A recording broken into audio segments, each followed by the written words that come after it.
Hi, and welcome to this presentation on weight management for breast cancer survivors, all about sleep.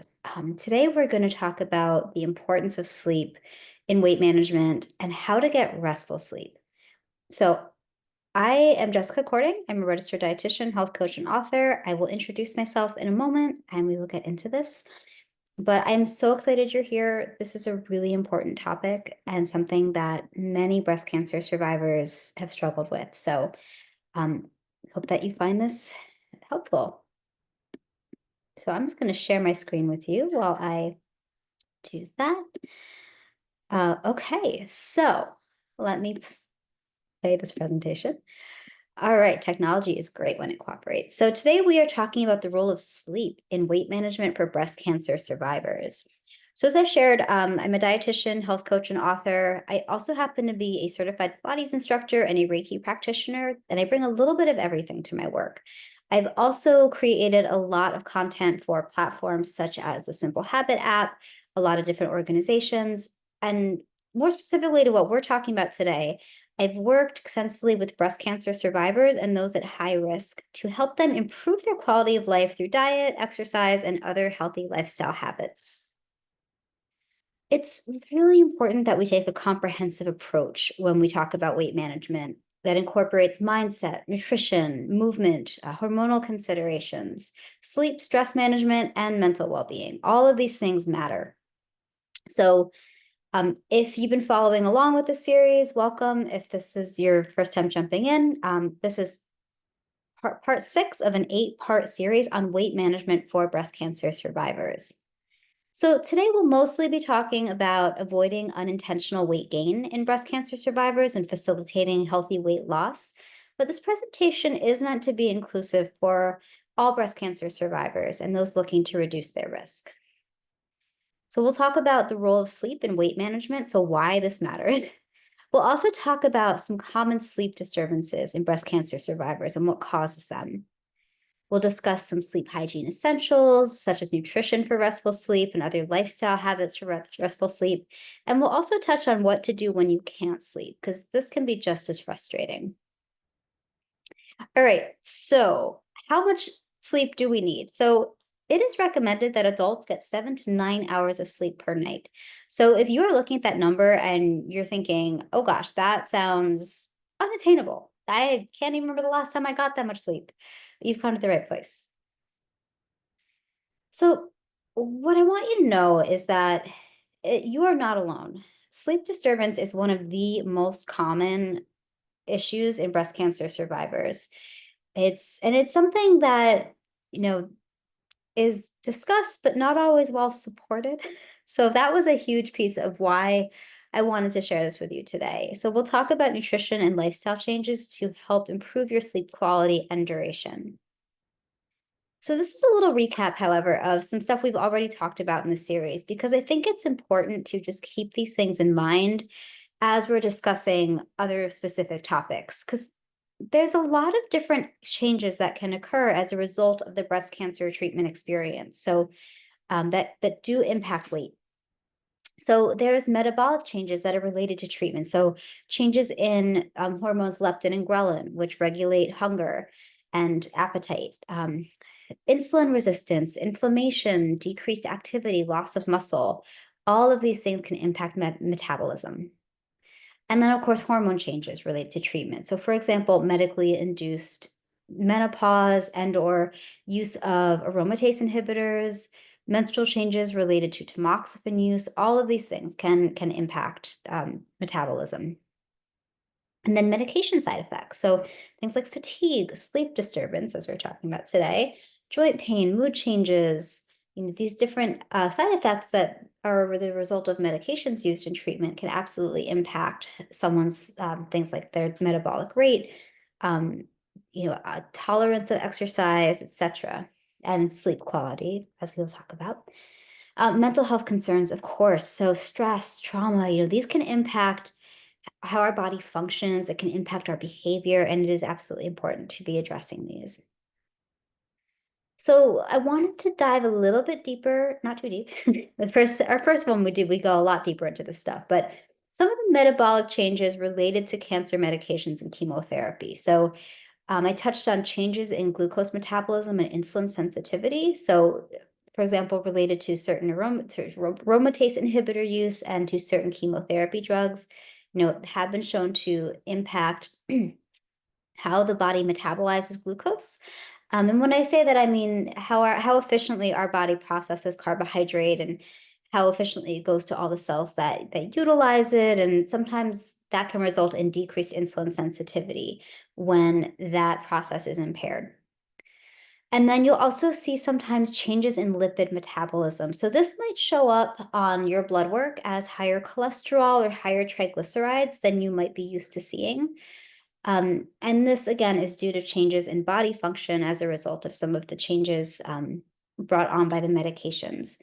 Uh, and there is research showing that this increase in, the cholesterol, triglycerides may also be linked to changes in glucose metabolism, which we just talked about.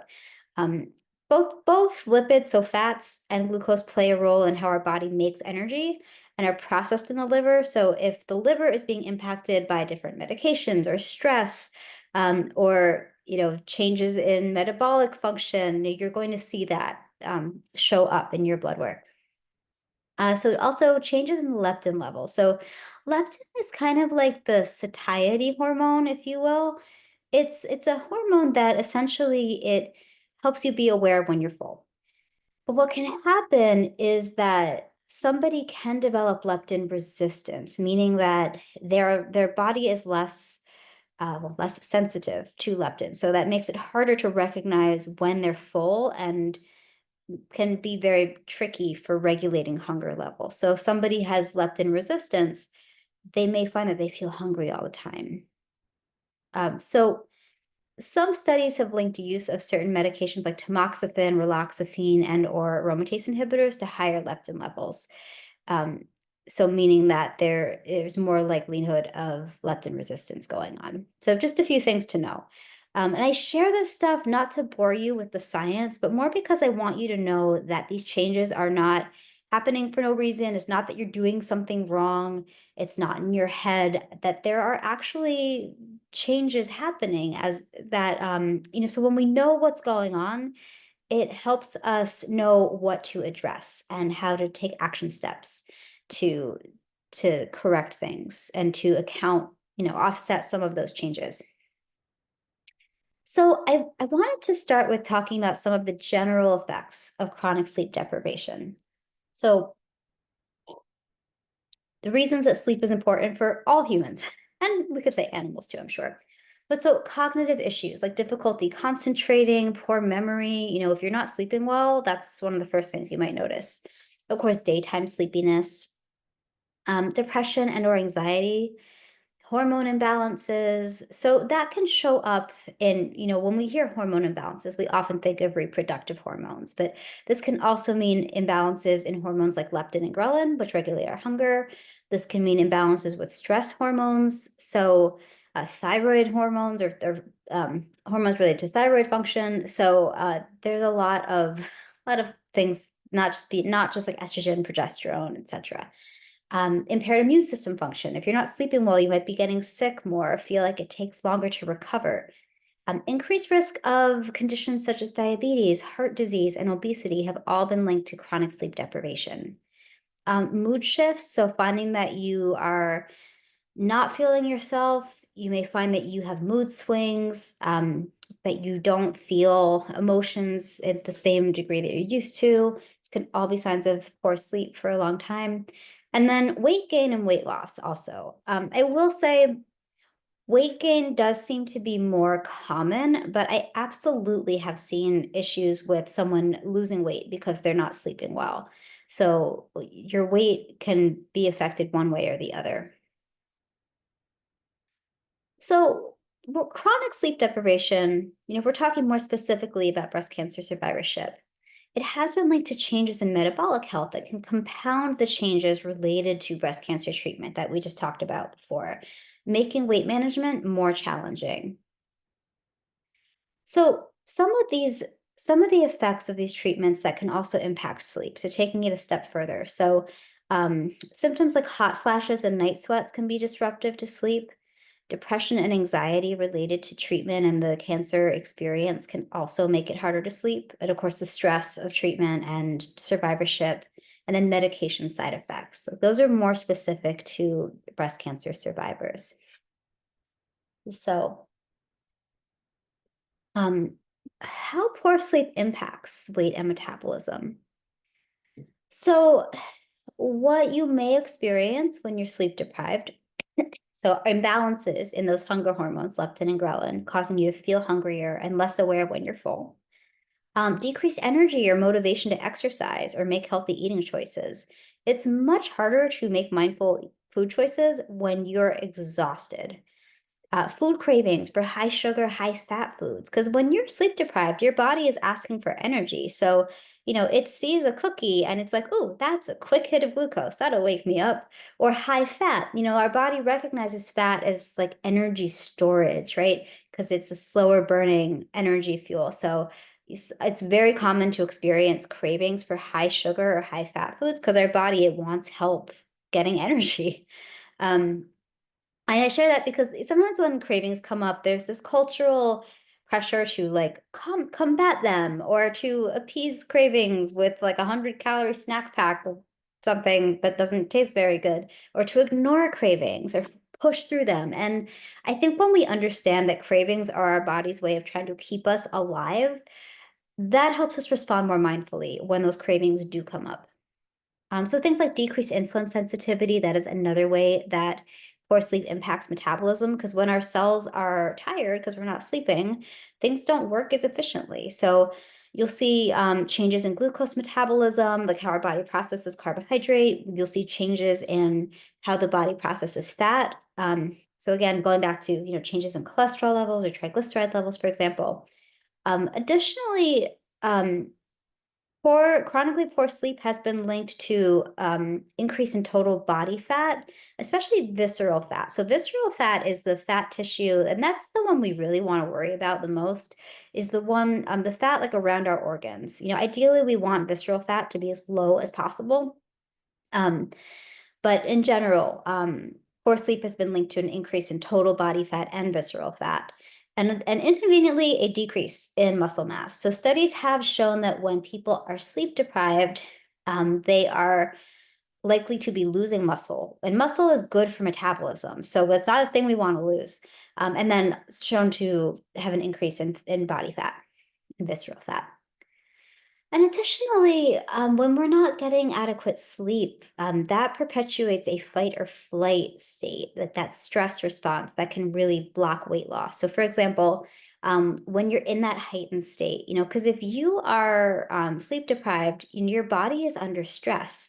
And one of the things, for example, that happens in that situation is that stress hormones like cortisol, for example, are kind of pumping through your system and trying to get you like ready to go if needed. And when that's going on, the body's getting the message that, oh, it's not safe to lose weight, and actually tends to respond by slowing metabolism. Or it can also respond by triggering cravings for high fat, high sugar foods. Because again, your body wants to keep you alive. So if it's getting the message that it's not safe to lose weight because you're under threat, that's going to impact your weight management efforts. So I share that because I want you to understand that it's not that you're doing something wrong, but that sometimes the body needs to feel safe. So muscle, as I've alluded to, plays a big role in metabolism. And we covered this a bit in some of our previous presentations. And but if you're new here, what I want you to know is that muscle, it weighs more than fat. So if you get on the scale, if somebody has been doing things to improve their muscle mass, they may get on the scale and find that the scale hasn't gone down, the number hasn't gone down, or it might have even gone up, because muscle, it weighs more than fat, but it's more metabolically active. So what that means is that the more muscle you have, the higher your metabolic rate will be, the more efficient your metabolism will be. Loss of muscle mass has been associated with decreased insulin sensitivity, changes in blood sugar regulation, changes in cholesterol levels, fatty liver, and chronic inflammation. Muscle mass also tends to decline with age, especially post-menopause. That's when a lot of women first notice a change. Um, so just to know that it is part of the natural life cycle, but that what you can do about it, is that in addition to getting adequate restful sleep, which I promise we will get to, strength training and consuming adequate protein can also help protect against muscle loss and help build muscle. So it's not like if you lose it, it's gone forever. You can do it. There are things you can do to hang on to it and to build new muscle. So there is hope. It's not, it's not like you say goodbye to it forever. So I just share this because I want you to know why that matters, that why the muscle piece is important, because you might hear me talk about it a bit, as I just did. So I just want you to know where I'm coming from with that. All right. Sorry, it's a little bit dry where I am today. So if you see me just having to drink a little extra water, it's just so I don't start coughing and rasping at you. All right. So this topic I could go on and on about. I'm gonna kind of scratch the surface with you today, but nutrition and sleep. So nutrition can play a really big role in promoting more restful sleep. So specifically, a few things that I always tell my patients, clients, is that having a lighter meal close to bed has been shown to promote more restful sleep. This is because the body doesn't have to work so hard to digest a large meal. So I generally recommend making dinner, if possible, your smallest meal. Or, if not, like, it doesn't have to be a tiny meal, but I don't encourage having a huge dinner that's going to be sitting in your stomach and will be very hard for your body to digest, because that can disrupt sleep. Ideally, and I don't believe that there is a truly magic time to stop eating. Like, if I were to tell you right now that you should stop eating at 6 p.m., like, I'd be doing you a big disservice, because I don't know what time you go to bed. I don't know what time you wake up. I don't know what's going on in your day. But what I do think can be helpful based on the research is that ideally you want to aim to be done eating about 2 to 3 hours before bed. But if you are someone who has an early dinner, maybe that's what works for your family, and you find that you're getting hungrier, as you get closer to bedtime, I think it's absolutely fine to have a small, easy to digest evening snack. Like, ideally about an hour before lights out. And again, something that's not going to be, your body's not going to have to work really hard to digest. So avoiding alcohol and caffeine close to bed can also be really helpful, because both of these can interfere with sleep quality and duration. And we'll get into that a little bit more. Also, you can include foods that contain nutrients that actually have been linked to improved sleep. So this is something I love to nerd out on. We're not going to do a majorly deep dive here, but I wanted to highlight some of my favorite nutrients for sleep. So we have melatonin, which is a hormone that regulates our circadian rhythm. And you're going to find this in eggs and tart cherries, a few other sources, but this is a really important nutrient for sleep.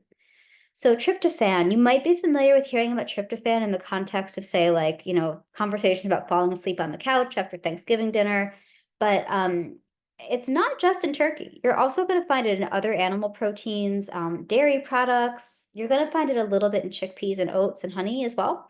But tryptophan is an amino acid that is a precursor to serotonin. So really important for promoting relaxation. Serotonin is a brain chemical that it regulates mood, but it also helps promote feelings of relaxation. So having adequate tryptophan intake helps our body produce adequate levels of serotonin. Calcium is a mineral that impacts how our body uses tryptophan. Because it's involved in nerve and muscle function, it also plays a role in helping us settle down. Calcium you're going to find in dairy products, tofu, a little bit in white beans and almonds. Calcium is also found in sardines with bones, canned salmon, tiny bit in broccoli. So also fortified non-dairy products as well, so like almond milk, for example. So vitamin B6 is you guessed it, a B vitamin that helps the body produce melatonin and serotonin.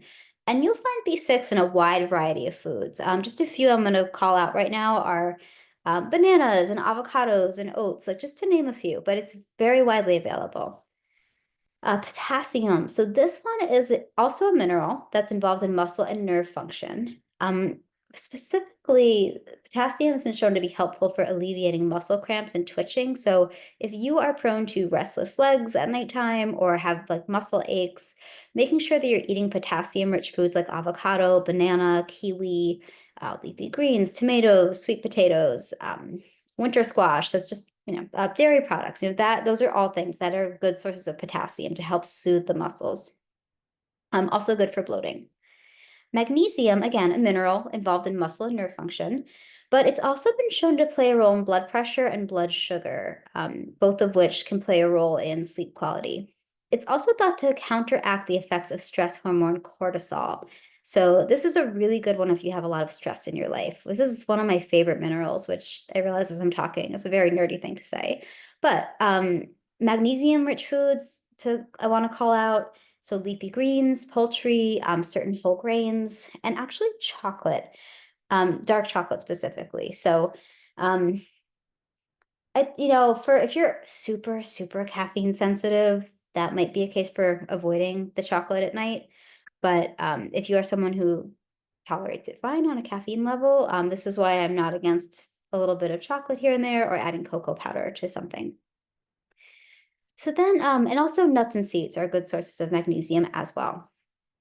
Omega-3 fatty acids. So, regular intake has been shown to improve sleep quality, and studies also suggest that um, EPA and DHA, so the two forms of omega-3s found primarily in animals, so mostly fish, mostly oily fish, a little bit in grass-fed meat.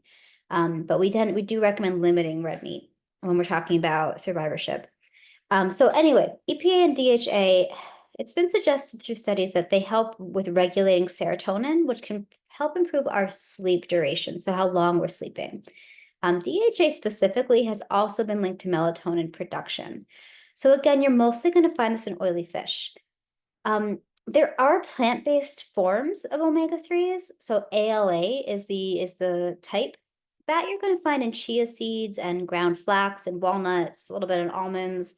And it still has value, but just to know that the ALA has to go through one extra step to become EPA or DHA, and it's not a super efficient process. So you do tend to need a little bit or a lot bit more of those foods. So it would take a lot more chia seeds than it would salmon to, cover your omega-3 bases here, just to keep that in mind. And then vitamin D. So this vitamin, which technically functions as a hormone, this is really important for melatonin production, among many other things. But right now we're just talking about sleep. And something that I think is pretty cool is that vitamin D receptors are actually pretty abundant in areas of the brain that are related to sleep. So, the evening time might be a good time to incorporate vitamin D rich foods like oily fish, eggs, have a little bit fermented, fortified products. So, for example, in the United States, most of our dairy supply is fortified with vitamin D. So, if you're purchasing things like milk, or commercial non-dairy products. I cannot say that phrase today. So if you're buying almond milk or like pea protein milk, that's going to be likely fortified with vitamin D. So those are some ways to get it in. Carbohydrates. So, I get a lot of questions about carbs and are they bad for us and should we avoid them at night? And I always say every body is different, but what I do want you to know about carbs is that having some carbohydrate in the evening, it can help you fall asleep and stay asleep via enhancing tryptophan levels in the blood. This happens because as our body starts to digest those carbohydrates, the pancreas secretes insulin. And that insulin helps promote amino acid absorption, so including tryptophan. So it actually makes our body more efficient at kind of utilizing that tryptophan to, as if you remember, make the serotonin that helps us settle down. So incorporating a little carbohydrate at dinner or into an evening snack can actually serve you well if we're talking about sleep quality. But that said, we always want to be consuming protein and or fat with carbohydrate to help support stable blood sugar. Because if you just eat like a huge serving of carbohydrate without any protein or fat to kind of slow down that digestive process, that's when you may find that you wake up in the middle of the night with like, kind of feeling hungry and shaky. And so it's good to have that combination of nutrients. So let's talk some specifics. So a few sleep promoting dinner ideas, some of my favorites. So having something like baked chicken or salmon or tofu with some cooked greens and a small baked potato or half a cup of whole grains. Nice, easy, approachable option. You can even make all of this on a sheet pan if you want to keep cleanup really easy. Chickpea pasta is super convenient. And it's a great plant-based protein that's also high in fiber. I think it's particularly great with tomato sauce, get a little potassium in there, and a side salad. And you can dress that in some olive oil and lemon juice. You could also do something like breakfast for dinner, which is one of my personal favorites. I know if I'm having a week where I'm feeling really stressed out and like, my sleep maybe is not optimal, breakfast for dinner is my best friend. So something like a veggie omelet or frittata or like fried eggs with over vegetables or a veggie scramble is really great.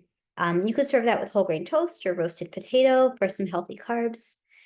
Or if for something plant-based, like in this picture, you could do something like a crispy chickpea bowl, which is great with leafy greens or maybe some roasted broccoli, um, tomatoes, avocado, hummus, kind of go for like a Mediterranean vibe. Adding the egg on the side is optional, but I think it's a nice way to add some little melatonin food source there. Okay, so let's talk about snacks. When I was talking about snacks earlier, I said choose something that's easy to digest, not too big, not something that's going to keep you up. So a few of my favorites that have been, client favorites over the years, something simple like a banana and nut butter. And I get questions, what's nut butter? Like, I forget sometimes that that's not like something that everybody is used to hearing all the time. So nut butter would be like almond butter or cashew butter, or of course it could be like peanut butter or sunflower seed butter. Because you're getting that combo of potassium and magnesium and vitamin B6. Uh, so, a little carbs, some little bit of protein, some healthy fat. So nice, easy option. You could do something like plain yogurt to get that tryptophan and calcium and potassium with kiwi or banana for more potassium. Plus maybe some ground flax seeds for omega-3s. You could do something like rolled oats for, again, tryptophan and carbs, B6, made with milk or topped with a spoonful of nut butter.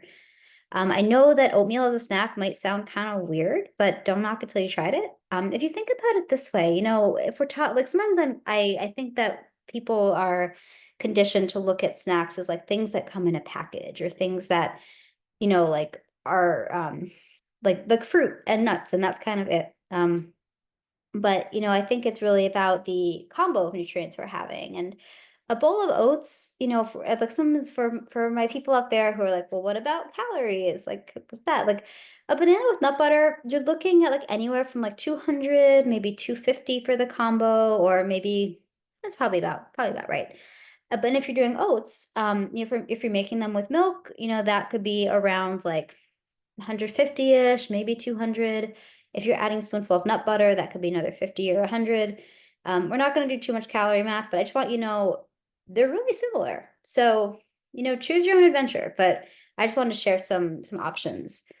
You could do a low sugar cereal with milk. Hummus and sliced vegetables or whole grain crackers, great way to incorporate some little bit of tryptophan with the chickpeas and some healthy fats. Little fiber if you're doing veggies, potassium for if you're doing like tomatoes. Whole grain crackers, little carbohydrate. You could do something like whole grain toast with nut butter. So similar nutrient breakdown if we're comparing the oats with nut butter, the banana with nut butter. A couple hard-boiled eggs, great easy snack. Again, you're going to get some protein, some tryptophan, maybe a little omega-3s depending on the type of eggs, or a handful of nuts or seeds. Great way to get some healthy fats, potassium, the magnesium. So a lot of good things happening here. All right, now we couldn't talk about sleep without talking about alcohol. And, I do understand that we're conditioned to look to alcohol as something for stress relief and relaxation, but it actually can make things worse, especially if we're talking about sleep. So, in addition to being associated with an increased risk of breast cancer, alcohol has also been shown to negatively impact sleep. So, okay, initially there's a sedating effect, a sedative effect, but alcohol has been linked in studies to poorer sleep quality and duration. So, less, you're not sleeping as long, and the sleep quality is not as good. So, what happens is that it can cause you to fall into a deeper sleep very quickly, which disrupts the balance of slow wave and REM sleep cycles through the night as you're kind of going through. So, this is what leads to the poor sleep quality. You might have more interruptions, you might be waking up more, and just shorter sleep duration overall. Additionally, alcohol has been linked to worsening sleep apnea symptoms by what happens is it causes our throat muscles to relax, which creates more resistance during breathing. So, for those who have sleep apnea, it can exacerbate those symptoms. And for those who don't have sleep apnea, they may still experience symptoms like snoring, for example. So, I don't know if you've ever had the experience of, sharing a hotel room with someone who just had some wine with dinner and then they kept you up all night snoring. That is what is happening usually. All right, so now we have to talk about caffeine. All right, caffeine is tricky, guys. I get it. It's a thing that we want to, this is a sweet spot, right? Like we know that coffee and tea have health benefits, but there is too much of a good thing. It's in the short term, yes, like caffeine is very attractive for its ability to give us a little jolt, a little boost of alertness. But when we have too much, it's been shown to increase anxiety and can make it more difficult to fall asleep. So, while the general recommendations from the USDA are to keep it to about 400 milligrams or less per day, that's too much for a lot of people. Sometimes it's possible to be a slower metabolizer of caffeine, meaning that it takes longer for your body to process caffeine, so it stays in your system longer. So typically, it's encouraged that we keep it to 400 milligrams a day, stop it at 2 p.m., but you may do better with less and with stopping earlier in the day. So just for reference, so you can see how much caffeine is in various beverages, I just wanted to share this slide with you so you can see that, a drip coffee in 8 ounces, you're looking at anywhere from 100 to 200, whereas espresso is like 65 milligrams per ounce. So, if you are looking to get a handle on your caffeine and you love hitting up, like a popular national coffee chain that's famous for its coffee beverages, I feel like that sounds totally ridiculous. I'm just trying to not name names.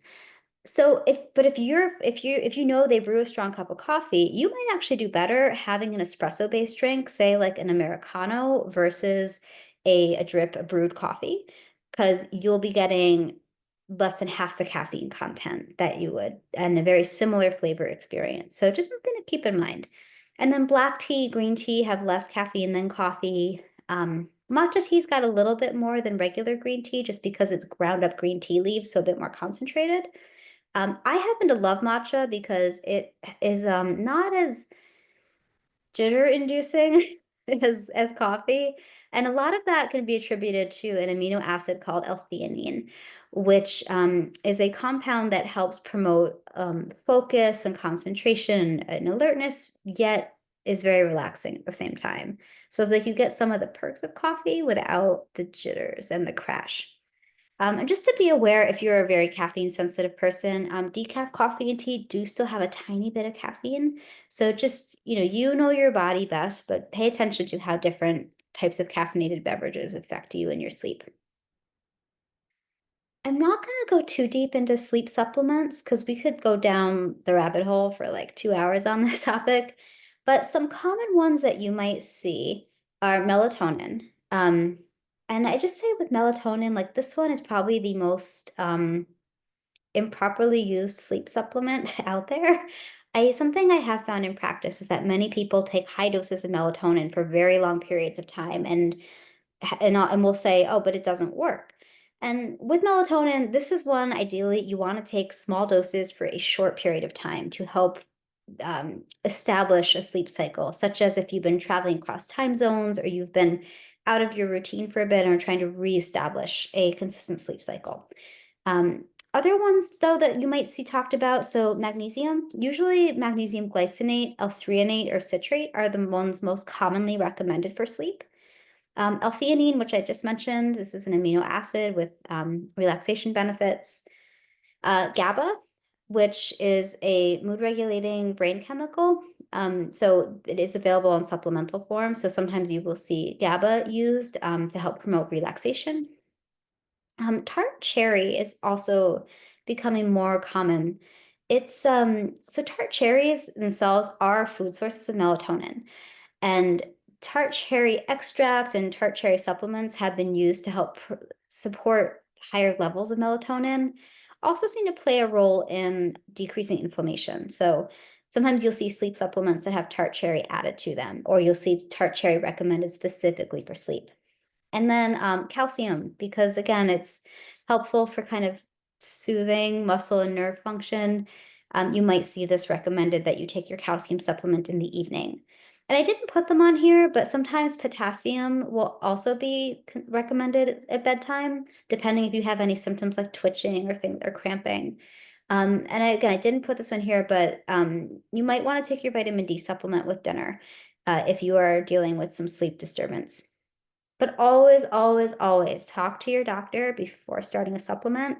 You want to be mindful of any potential interactions or contraindications. And when shopping for a nutrition supplement, choose a reputable brand that is third-party tested and verified so that you know what's on the label is actually what you're getting. The supplement industry is not very well regulated, so sometimes it's hard to know what you're getting. So I do encourage looking for things that are tested and verified, so that way you know what's actually in that bottle. All right, so we're going to spend a few moments on sleep hygiene. Now, I find that a lot of people do have a general sense of these, so I'm not going to spend too much time because I don't want you to be thinking like, well, duh, I already know all this stuff. But sleep hygiene 101. You want to keep your bedroom cool, dark, and quiet. In terms of how cool, studies you'll see anywhere from 60 to 67 degrees is pretty common. Um, and I would say try a few different levels, see what works for you. The darkness is really important because that plays a role in supporting healthy melatonin levels. Melatonin is really sensitive to light, so if we are exposed to bright lights at night, that can disrupt the levels of melatonin and make it harder to drift off or harder to stay asleep. Going to bed and waking up at the same time every day, even on weekends, also helps train the body to know when it's bedtime and when it's time to be awake. Having a relaxing wind down routine can also help you get into that ready for sleep state. And then avoiding electronics at least 30 minutes before bed. And I understand how hard this one is, but there's a few levels on why this matters. So there's the light piece of the picture. That light can be disruptive to our melatonin levels. But then there's also the issue of what are we consuming media-wise on those electronics? Like what articles are we reading? What videos are we watching? What audio are we listening to? What books are we reading? And what is that doing to our mind? Is that causing stress or is that causing anxiety? So definitely pay attention to that. And if you can take some screen-free time, highly recommend it. Limiting distractions in the bedroom. So by that, I mean, your bed should be primarily for sleep. A lot of sleep experts will say sleep and sex. That's the only thing you should use your bed for. And so don't do work in bed, don't watch TV in bed. You know, the one thing I'll say is when we talk about pets in the bed, um, ideally, in a perfect world, pets would not be like climbing all over us and disrupting our sleep. But if you are also a pet owner, you probably understand that if you have like a cat, it's not your bed, it's their bed. So, do your best. But as much as you can control distractions in the bedroom, do what you can to limit those. And as we touched on already, you want to avoid large meals, caffeine, and alcohol before bed. So I want to get a little more specific about the light because this is a big one. So the bright lights, so like especially blue lights from electronics disrupt our melatonin levels, which is sending our brain a signal that it's daytime, like time to be up doing daytime things. And that can make it harder to fall asleep or stay asleep. So I mentioned taking a break from electronics, but also dimming the lights in your home at least 30 minutes before bed can be helpful. Now, if you need to be around screens at night, or maybe your family has a tradition of watching TV, in that hour before bed or something along those lines, one workaround would be to wear tinted blue light blocking glasses. It's not a perfect solution, but it can make a difference. So when I say tinted, I would look for something that's red or like amber colored to just physically block some of the effects of the blue light. And you'll find things at all different price points. Some stuff you'll see really expensive, some stuff you'll see more affordable, but that is an option if you need to be around light. Keeping your bedroom dark. So if you need to invest in blackout shades, or if that's not an option, you could get a sleep mask that blocks the light. Can be really effective, and that's also great if you're traveling and you're going to be sleeping in a room where you don't have control over things like light. So nice little option there. Now, if you are waking up in the night, something that I often will recommend to my clients is writing down your thoughts if there's a lot kicking around up here. It's easy to kind of just like get on the anxiety loop or the to-do list brain early in, the wee hours, right? But I would encourage using a little clip-on light, ideally one with an amber or red bulb, instead of turning on a bedside lamp or an overhead light. And again, because that light exposure can be really disruptive to melatonin and make it harder to sleep. So again, you could wear your glasses if that's going to make it easier for you. If you want to take it a step further, you could also consider installing little amber or red colored motion sensor lights in bathrooms and hallways. And when I say installing, that can be as easy as like plugging it in. Like it doesn't have to be like a fancy, home renovation type of thing. But just to know that there are resources like this available, so that way, if you need to be up at night, rather than stumbling around in the dark and risking hurting yourself, you can have these little motion sensor lights with colors that will not be as disruptive. So I wanted to touch briefly on exercise and sleep. So, I want to call out one study that was published in 2017. It was a smaller study, but um, it was in post-primary treatment breast cancer survivors who were randomized to a 3-month physical activity behavior change intervention, or just usual care. And then different measures were used to mark their sleep outcome. So they measured the sleep at baseline, at 3 months, and at 6 months. And the group that got the physical activity intervention actually noted significantly reduced global sleep dysfunction at 3 and 6 months. So meaning that their sleep their sleep improved over that time, or they were having less sleep disruption at 3 and 6 months. So that's definitely making a case to make movement a part of your life. So I'm sometimes asked, like, what types of movement should we do at different times of day? Because sometimes you'll hear people say, like, oh, like this is bad for doing right before bed, or you should only work out in the morning. And so here are some recommendations for what types of activity are best for different types of times of day. But I always say, pay attention to what feels good in your body. Like we are all unique, and these are more general recommendations. So, for example, in the morning, that might be a great time for resistance training or aerobic exercise. And it's thought to be helpful at that time of day because it might stimulate earlier release of melatonin come evening time. In the afternoon, that could be a good time for high intensity exercise, like going for a jog or taking a dance class, to help promote restful sleep by reducing wakefulness. Kind of like, I don't know, I guess kind of tiring yourself out is one way to look at it. Evening is better suited for light resistance or light aerobic exercises. So, and that's been shown to be helpful for reducing awakenings during the night. So, generally speaking, I wouldn't recommend doing like a super intense, like, I don't know, like circuit training or, intense, like, I hate cycling, so I always forget what it's called.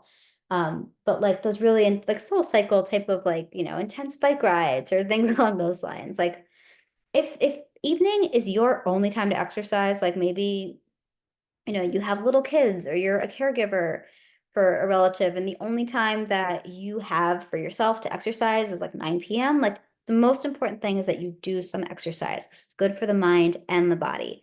But if you're kind of thinking about what types of activity might be optimal for different types of times of day, depending on your sleep concerns, this is just some general information to help you with that. Okay, so I'm often asked too, like, okay, so what's a moderate activity? What's more vigorous? And we'll often talk about breast cancer risk reduction and just cancer risk reduction in general, that you want to aim for 150 to 300 minutes per week of moderate intensity activity, or 75 to 150 minutes per week of more vigorous activity. So on the moderate side, we have things like walking and light cycling and yoga, Pilates, tennis, light hiking, yard work. Um, and then on the vigorous side, we've got things like running and jumping rope and aerobics and like uphill hiking, swimming laps, um, spinning. That's the word. Okay, vigorous cycling, spin classes. Yes, that is it. Or like heavy yard work. You're like lifting like heavy rocks and moving them around and things like that. A little different from like planting a few flowers.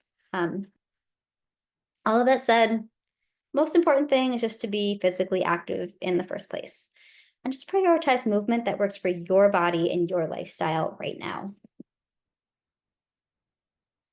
So when it comes to promoting restful sleep over time, make plans to deal with potential barriers to staying on track with restful sleep.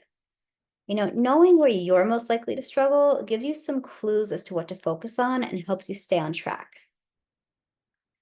So I wanted to go back to our sleep hygiene here and just talk a little bit about if this stuff doesn't work for you.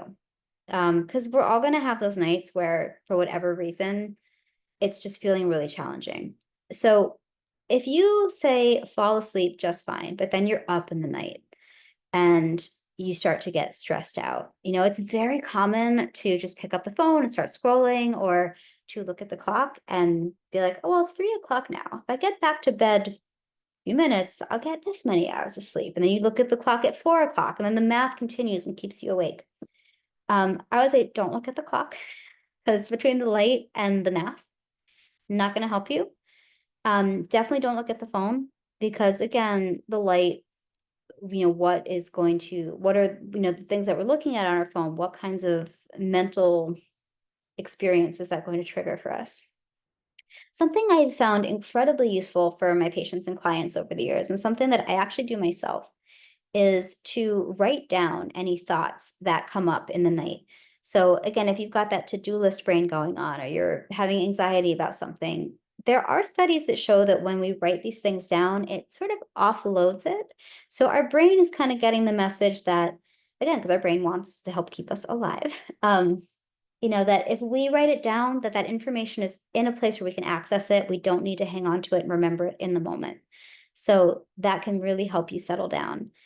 A lot of my patients have really found solace in things like prayer and meditation, aromatherapy. So, like lavender, for example, is a very commonly used one. I know someone's going to say, oh, but what about the estrogen disruption of lavender? And yeah, that's an ongoing area of research. I think we need to keep in mind, like, I wouldn't do every single, I wouldn't be putting on tons and tons of lavender, like lotions and things. But if you're diffusing it for aromatherapy, I'm less concerned about that. Other relaxing scents can be like citrus and things like sandalwood and vanilla, um, amber kind of smells. So things along those lines. Other things to keep in mind, a warm shower or bath. It might sound counterintuitive, but again, our body likes stability, and that includes with temperature. So if we are exposed to warm water, because our body wants to cool us back down, it gets to work doing so, reducing our core body temperature. And that mechanism actually helps us drift off faster. So if you're ever having a night where you're feeling kind of desperate, a warm shower or bath could be very helpful for allowing you to go back to bed. Or if you're having a hard time settling down in the first place, can also help with that. You don't have to get your hair wet or anything like that. It doesn't have to be a long bath or a long shower, just enough to get that mechanism going to cool your core body temperature. And if you are prone to hot flashes or night sweats, definitely wear cool pajamas, loose clothing, layers, consider cooling sheets. They even have devices now, things that can like blow cold air like up the bed. Fans, of course, anything that's going to help you be more comfortable.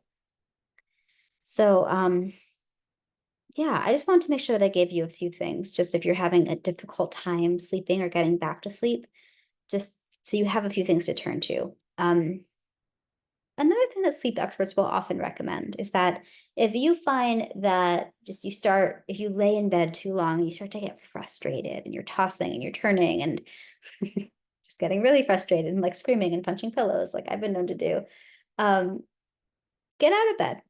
Don't, they'll say like, if 20 minutes go by, like then you get out of bed, like, but I'm telling you, don't look at the clock. But like when it starts to feel like, okay, this is just not working, this doesn't feel good, that's a time to get up out of bed, maybe go read or do something relaxing in the next room. Like nothing too stimulating. Like I don't recommend exercising or definitely don't operate any heavy machinery or try to cook something at 3 in the morning or, but if it's something mindless like folding laundry or, the word search, something that's not going to be too activating, those are all things that, when you start to feel sleepy again, then you can go lay down again. I don't encourage watching television or being on your computer or phone because again, that electronic use, the lights, the media can be a little overstimulating. So just to keep that in mind, but you do have some options. So I know I just shared a lot of stuff with you. Again, we're all so different and you have to pay attention to what works for you. So as you're taking in this information, think about what changes to your sleep routine would make the most difference for you to focus on right now. And pick one or just a few things to start with. There is no rule that says you have to do all of this all at once. And from there, once you've decided what you want to focus on, come up with a realistic plan for yourself and get the support you need. And be kind to yourself when you have a bad night. It happens to everybody. And remember that establishing healthy sleep patterns takes time. So acknowledge your progress. The next morning, if you slept more than you slept the night before, celebrate that. Feel good about that. Be patient with yourself. So I just want to say thank you so much for being here with me today. Like I said, this topic I could spend hours and hours on. I wanted to just give you an overview of some things that can be helpful for getting better quality sleep for breast cancer survivors. And I hope you found this useful. Thank you for joining.